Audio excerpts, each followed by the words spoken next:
சாக்கடை நீரில் மூழ்கிய சர்க்கார் அலுவலகங்கள். அலுவலர்கள், அதிகாரிகள், பொதுமக்கள் என பலர் பாதிப்பு.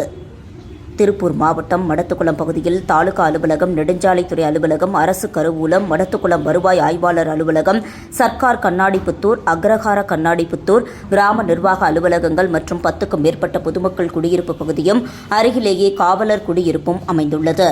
இதன் அருகிலேயே ரயில் நிலையம் உள்ளது.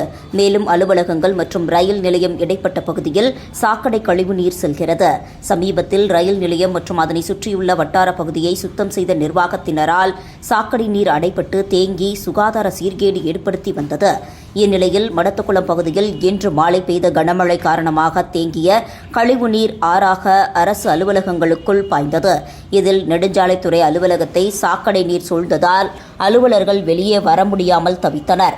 மற்ற அலுவலகங்கள் அனைத்தும் 3 பக்கம் சாக்கடை நீரால் சூழப்பட்டதால் துர்நாற்றம் வீசி அலுவலர்களும் பொதுமக்களும் பெரிதும் பாதிக்கப்பட்டனர். எனவே சாக்கடை நீரை உடனடியாக அப்புறப்படுத்தி சாக்கடை நீர் தேங்காதவாறு நடவடிக்கை எடுக்க வேண்டும் என பொதுமக்கள் கோரிக்கை விடுத்துள்ளனர்.